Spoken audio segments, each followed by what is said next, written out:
컨설턴트가 가져야 될 그 역량 중에서 가장 중요한 거 첫 번째는 진로를 결정하는 데 있어서의 아이의 통합적인 강점, 약점 이런 것들을 제대로 분석하는 것이 중요한 거예요. 학습만 분석하는 게 아니에요. 점수만 분석하는 게 아니에요. 입시 컨설턴트라고 있잖아요. 그런 분들 있죠. 근데 학습을 분석해서 점수를 분석을 해서 수행 평가를 분석을 해서 얘는 이 정도니까 어딜 가야 돼. 뭐 이 정도의 구체적인 대학, 전공 뭐 이런 것들을 해주는 분들을 뭐 입시 컨설턴트라고 이야기를 해주는 거죠. 근데 실은 전공보다는 합격이냐 불합격이냐만 정해주는 거는 진로 컨설팅하고는 실은 무관할 수가 있다라는 거예요. 다르죠, 그거는. 네, 아주 작은 부분일 수가 있다는 거예요. 왜냐하면은 그렇죠. 진로라는 거는 한 개인이 앞으로 나아가고자 하는 방향이거든요. 그렇죠. 그러면 방향 제시를 하기 위해서는 아이를 통합적으로 분석하고 평가할 수 있어야 되는데 그런 능력이나 그런 프로그램이나 그런 프로세스를 갖고 있지 않은 분께 아이를 맡기면 너무 그 성적 위주로만 아이를 평가하게 되겠죠. 그러니까 제가 말씀드리려고 하는 요점은 뭐냐면 통합적 관점으로 봐줘야 진로가 바뀔 수 있고 지도도 가능하고 이런 이야기죠. 자기에게 맞는 진로를 네, 점수로만 가게 되면 나중에 와가지고 진로가 다 헷갈리게 된다니까요. 앞에서 누누이 이야기 드렸는데 그렇죠. 나네? 나야. 그 다음에요? 두 번째는 진로를 정하거나 이렇게 해주려고 그러면 이 직업이라든지 직무라든지 이런 것들에 대한 충분한 이 경험과 지식이 있어야 되거든요.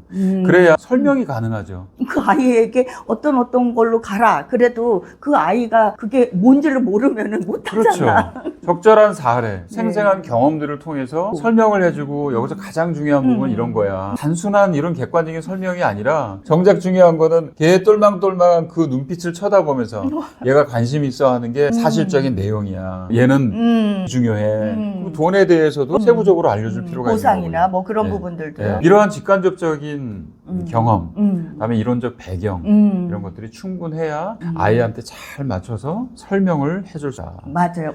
없어질 직업들은 추천하지 않고 미래에 유망하고 전망하고 이 아이에게 맞는 직업과 또 그 직업을 잘 갖기 위해서는 그 직업에서 일 잘할 수 있기 위해서는 네가 어떤 노력이 필요해 이것까지도 얘기해 줘야 되는데 그렇죠. 난데 그거? 난데 왜냐하면 나는 대학원에서 그 박사과정에서 경영학에서 인사조직 전공했는데 네. 그러고 나서 간접 경험으로는 나는 여러 곳에서 일했는데 네. 컨설팅도 했는데 대놓고 우리 자랑하면 다음으로 넘어갈게요. 세 번째는 뭐냐, 보완적인 아이디어를 줄 수 있어야 합니다. 개발하고 성장하는데. 그럼요. 너 이거 바꿔야 돼. 이런 얘기는 누구든지 할 수 있죠. 그런데 이걸 어떻게 바꿔야 돼? 프로세스는 이러이러해. 구체적인 피드백이 이래. 그래서 네가 갖고 있는 강점이 이거야. 보완해줘야 되는 건 이거야. 근데 왜 보완해줘야 돼? 보완해줘야 되는 방법론들은 이런 게 있어. 네 특성에 네 상황에 가장 맞는 것은 이거라고 생각해. 어때? 이러면서 이거 충분한 이런 것들을 다 설명을 해줘야 되니까 커뮤니케이션 엄청 잘해야 되는 거예요. 난데? 왜냐면 저기거든요. 교육학 박사했거든요. 석박사. 그러고 나서 소통 능력? 아이들이 그래요. 다 중학교 1학년이 오건 고3이 오건 다 어머 쌤은요 다 저희 학년 같아요. 그래요. 모자라요. 난데? 아무리 우리가 짜고 치는 고스톱이라고 해가지고 이렇게 찍지만 다음. 네, 이렇게 삽니다. 네 번째는 뭐냐면 학부모 커뮤니케이션 부분인 것 같아요. 다른 말로 조금 이야기하면 저희들을 만나거나 컨설팅을 한다고 해서 학부모들을 만나서 면담을 하거나 이런 얘기를 하죠. 그러면 부모님들이 뭐라고 얘기하냐면 본인들이 알고 있는 거, 본인들의 고집 이런 걸 막 이야기를 합니다. 그래서 객관적인 컨설팅, 중립적인 컨설팅 하기가 굉장히 어려워요. 본인들이 갖고 있는 완고한 사고방식을 오히려 강요하고 또 아이를 이렇게 이끌어달라고 이야기를 하고 이런 경우가 너무너무 많은 거죠. 부모님들이 아이의 진로에 참견하고 관여하고 지원해줄 부분들이 반드시 있거든요. 너무나 있는데 많죠. 그 역할이나 한계, 한도를 부모님들이 잘 모르세요. 그러다 보니까 아이를 동기부여 다 시켜가지고 집에 보내면 뭐합니까? 집에 들어가자마자 도루묵을 만들어 깨박사를 내버리는데 그럴 때는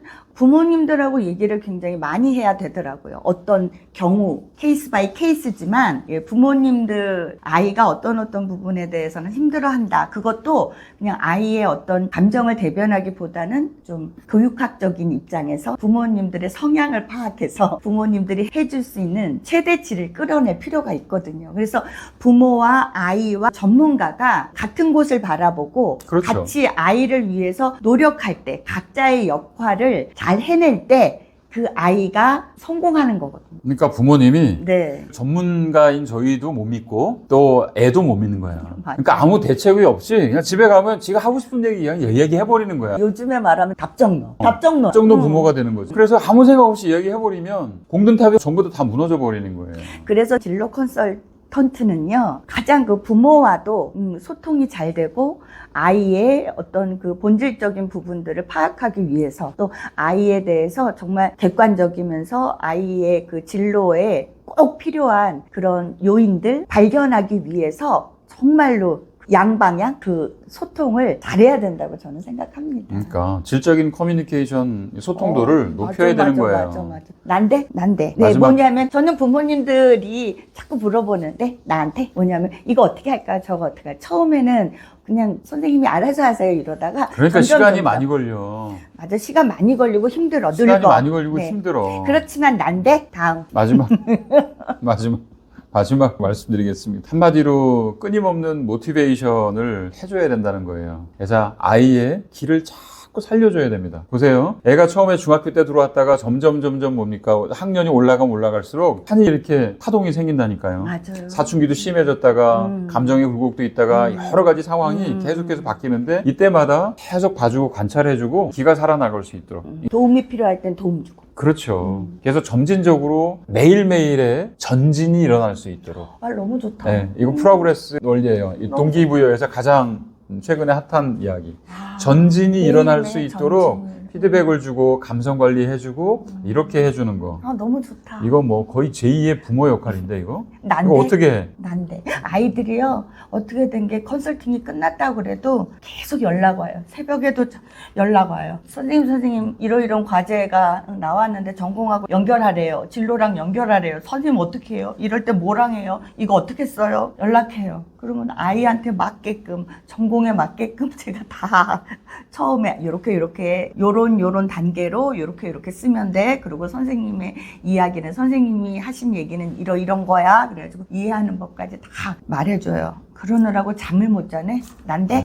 종합적으로 제가 결론 맺고 끝낼게요. 결론! 화이팅! 결론 한마디로 화이팅! 그러면 어떤 컨설턴트가 가장 탁월하냐? 어떤 컨설턴트가 이상적이냐? 이거 어떤 컨설턴트에게 우리 아이를 맡겨야 되느냐? 너무 중요한데 한마디로 제가 정리할게요. 이건 뭐냐면 스마트 모티베이터 컨설턴트였으면 좋겠어요. 굉장히 스마트하게 동기 유발이나 그런 전문가 이런 사람이었으면 좋겠습니다. 그러니까 자녀와 부모 그리고 영향을 주고받는 주변 사람들, 기관, 프로그램들을 통합적으로 분석하고 또 그들이 좋은 영향만 줄 수 있도록 좋은 영양제와 거름만 될 수 있도록 도와주는, 네, 그러면서도 전문성은 확실히 가지고 있는 그런 컨설턴트를 만나시기를 바랍니다. 그리고 알아서 또 판단하시기 바랍니다. 네, 그런 컨설턴트를 꼭 찾아서 우리 아이를 마음 놓고 맡겨주시기 바랍니다. 난데?